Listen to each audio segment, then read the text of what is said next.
दोस्तों आज मैं आपके लिए 5 ऐसे कीड़े लेकर आया हूँ जिसे इंसान अपने बुरे समय में खाकर अपनी भूख मिटा सकते हैं, वो भी बिना किसी नुकसान के, जो शायद कभी आपकी जान बचा ले। वीडियो के नीचे एक लाल बटन है, उस पर क्लिक कीजिए और सब्सक्राइब कीजिए। वीडियो देखने के लिए धन्यवाद। प्लीज सब्सक्राइब करना ना भूलें। एंड्स। अगर आप कहीं जंगल में खो गए हो और आपको खाने की तलाश है तो चींटियां इस सिचुएशन में आपके लिए सबसे अच्छा खाना साबित हो सकती है, जो आपको हर तरफ मिल जाएगी। लेकिन उन्हें निगलने से पहले ये जरूर चेक कर लें कि वो मर चुकी है, क्योंकि जिंदा चींटियों को निगलना आपके लिए ठीक साबित नहीं होगा, जिसके अंदर आपको प्रोटीन, कैल्शियम और आयरन मिल जाएगा, जिससे आपको सरवाइव करने में मदद मिलेगी। स्कॉर्पियंस।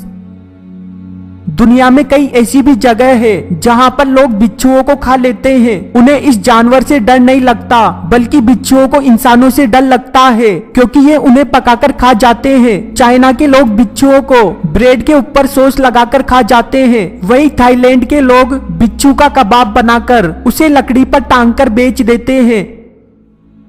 20 फूलों से मधुमक्खी को उठाकर डायरेक्ट मुंह में रख लेना एक गलत सलाह है, लेकिन मैं आपको बता दूं, मधुमक्खी को खाने में कोई खतरा नहीं है, जिसका स्वाद अखरोट जैसा लगता है, जिसमें प्रोटीन की मात्रा कहीं ज्यादा होती है। इसे चावल के साथ भी खाया जाता है। ज्यादातर इंडोनेशिया के लोग।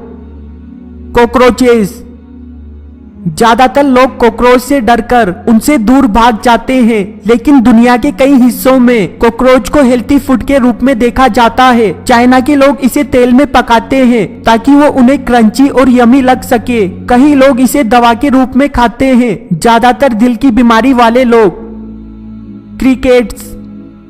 अगर आपको झिंगूर की आवाज रात को सोने नहीं देती तो आप बाहर जाकर उन्हें खा सकते हो, क्योंकि साउथ एशिया के लोग इसे एक हेल्थी फूड के रूप में देखते हैं। आपको ये जानकर हैरानी होगी कि थाईलैंड और वियतनाम के लोग हर साल करीब 7,500 टन झिंगूर का खाना बना देते हैं।